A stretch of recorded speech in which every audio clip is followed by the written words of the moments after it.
to foiling this attempt of Pakistan to disturb peace over here. Or Rajesh, stay with us. In fact, or rather, appreciate you joining us because we're turning now to Gujarat as well. Gujarat Chief Minister Bhupendra Patel has visited the State Emergency Operations Centre in Gandhinagar to review the ongoing coordination with district administration and security agencies in the current situation, as well as to view the actions being taken by the administration, keeping in mind any possible emergencies. East Kutch SP Sagar Barmar has also spoken on the developing situation in Gujarat. Let's quickly listen in to what Sagar Barmar had to say. Particularly Kutch being the border district of the Gujarat and overall prevailing situation, district police is very vigilant from the different angles and also continuously engaged in vehicle checking and also coordinating with the local people of the border villages. Along with that, whatever information we are getting, on basis of that we are also undertaking some of our activities and also ensuring that the safety and security of the people is properly ensured, and we are trying as much as possible, and we are also ensuring that the vigilantism and also the alertness of the police is there, and to ensure the safety and security of the people. Jatin Rawar is joining us for more details on this story. Jatin, we are learning, of course, that the Gujarat Chief Minister has chaired this key review meeting today. What was on the agenda? जी देखिए, बिल्कुल उदय जी, आपको बता दूं जिस तरह से आज गुजरात के जो मुख्यमंत्री है भूपेंद्र भाई पटेल, वो आज सुबह में भी उन्होंने एक रिव्यू मीटिंग रखी थी और यहाँ आज रात को भी अभी यानी कि तकरीबन 10:30 बजे के आसपास जो है उन्होंने गांधीनगर में जो स्टेट इमरजेंसी ऑपरेशन सेंटर है, लगातार वैसे तो वो कांटेक्ट में है,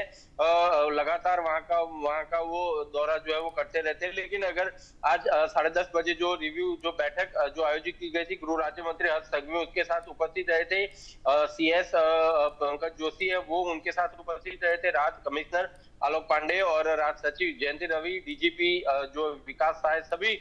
जो उच्च कक्षा के जो अधिकारी है, सारे लोग जो है इसमें उपस्थित रहेंगे। गुजरात के अभी जो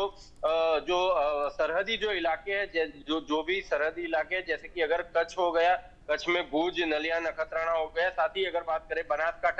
बनासकांठा में सुईगाम, नड़ाबेट है, पाटन है, इन सभी जगह पर अभी जो है पूर्ण रूप से ब्लैकआउट जो है वो घोषित कर दिया गया है।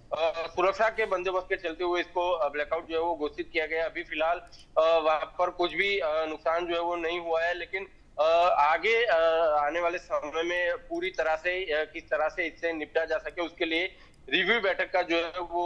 सीएम के द्वारा जो है वो आयोजन किया गया था। साथ ही साथ उसके अलावा भी उन्होंने बताया कि तकरीबन 18 जितने जिलों में वो लगातार जो है वो जो उनके कांटेक्ट में है, सभी जो जितने भी जो सरहदी जिले हैं उनके सभी कलेक्टर और जो SP है उनसे भी लगातार वो कांटेक्ट में है कि किस तरह से जो स्थिति है उसमें गुजरात से जो है वो किस तरह से सुरक्षा पूर्ण रूप से जो है वो बढ़ाया जाके अभी सभी जिला एंट्री और एग्जिट पॉइंट गुजरात के भी जो है बॉर्डर के एंट्री एग्जिट पॉइंट है, सभी जगह पर पूर्ण रूप से अभी जो चेकिंग जो है वो चल रही है, चाहे गांधीनगर में हो, चाहे अहमदाबाद में हो, सूरत में, बड़ौदा में, जामनगर है, जामनगर में भी यही माहौल है। तो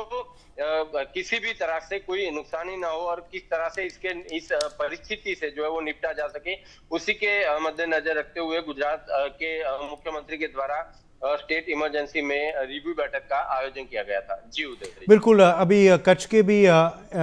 SP का बयान आया है, शायद पूर्वी कच्छ के SP ने बयान दिया है वहां की स्थिति के बारे में, क्या कुछ कहा उन्होंने? जी देखिए, बिल्कुल उदय जी, आपको बता दूं कि जो कच्छ के जो SP उन्होंने बताया कि फिलहाल जो स्थिति जो है वो अभी अंडर कंट्रोल है, लेकिन अभी कल ऐसा था कि कल आधे जितने कच्छ में जैसे 3 या 4 जो तहसील थी वहां पर ब्लैकआउट था, लेकिन आज पूरे कच्छ के अंदर आज ब्लैकआउट जो है वो घोषित कर दिया गया है, क्योंकि जिस तरह से जो लगातार जो पाकिस्तान की तरफ से जो फायरिंग हो रही है उसमें कच्छ में कोई इलाके में ऐसी कोई फायरिंग ना हो, ऐसी इसी सुरक्षा के मद्देनजर रखते हुए पूरे कच्छ में अभी जो है वो फिलहाल ब्लैकआउट जो है वो घोषित कर दिया गया है। उनके द्वारा बताया गया था, वहां पे नागरिक को जो है वो उनको अपील की गई कि किसी भी तरह से ब्लैकआउट जो है वो किया गया है तब पूर्ण रूप से ब्लैकआउट का जो है वो पालन करे। नागरिकों को उनके द्वारा अपील की गई है। और अगर किसी को इमरजेंसी अगर कोई लाइट करने की जरूरत पड़ती है तो जो अपने घर के अंदर जो भी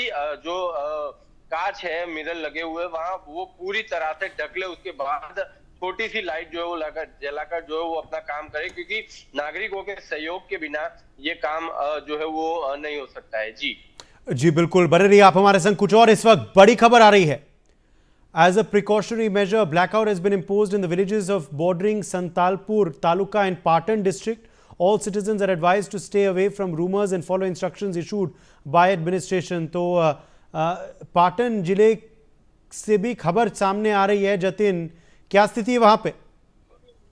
देखिए उदय जी, मैंने अभी फिलहाल ही बताया कि पाटन में भी जो है वो पूर्ण रूप से जो ब्लैकआउट जो है वो घोषित कर दिया है। संतलामपुर जो है वो वहां पर भी जो है वो अभी जिस तरह से जो फायरिंग की जो ड्रोन जो है वहां पर ऐसी घटनाएं जो बातें जो है वो सामने आ रही है कि वहां पर ड्रोन जो है वो देखा गया था। हालांकि